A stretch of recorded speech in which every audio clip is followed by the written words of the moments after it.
primitive concept, limited to the way a young child interprets the world.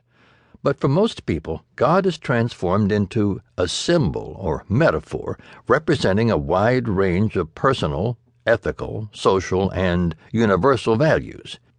And if you happen to be a neuroscientist, God can be one of the most fascinating of human experiences to explore.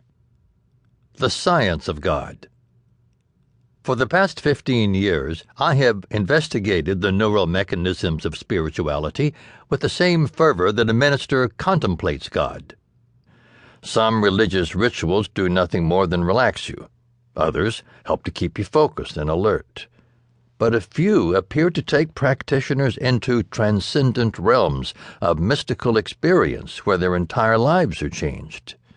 Our research team at the University of Pennsylvania has consistently demonstrated that God is part of our consciousness, and that the more you think about God, the more you will alter the neural circuitry in specific parts of your brain. That is why I say with the utmost confidence that God can change your brain. And it doesn't matter if you're a Christian or a Jew, a Muslim or a Hindu, or an agnostic or an atheist. In Why God Won't Go Away, I demonstrated that the human brain is uniquely constructed to perceive and generate spiritual realities, yet it has no way to ascertain the accuracy of such perceptions. Instead, our brain uses logic, reason, intuition, imagination, and emotion to integrate God and the universe into a complex system of personal values, behaviors, and beliefs. But no matter how hard we try, the ultimate nature of the universe continues to elude our brain. So the bigger questions remain. Where does life originate? Where does it end? And what ultimate purpose does it serve? Is there a spiritual reality, or is it merely a fabrication of the mind?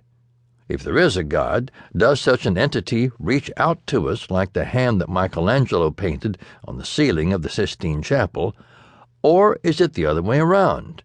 Does our mind reach out to embrace a God that may or may not be real? Neuroscience has yet to answer such questions, but it can record the effect that religious beliefs and experiences have upon the human brain.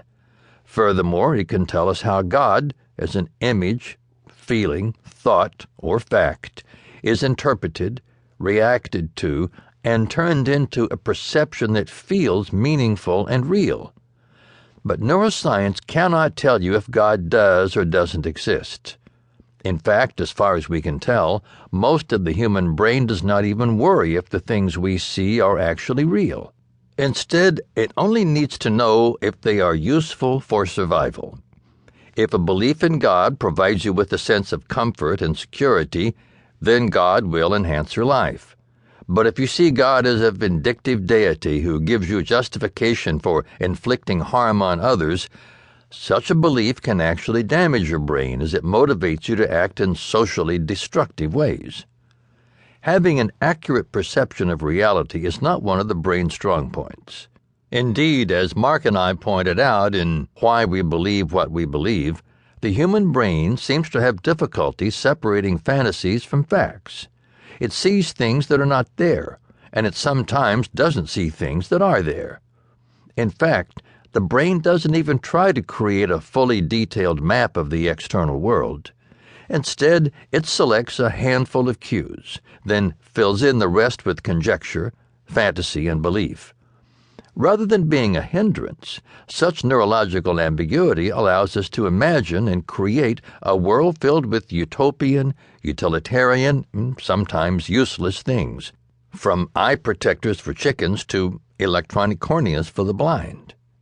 Likewise, when it comes to thinking about God, our brain creates a vast range of utopian, utilitarian, and sometimes useless theologies, from complex moral value systems to the number of angels that can fit on the head of a pin.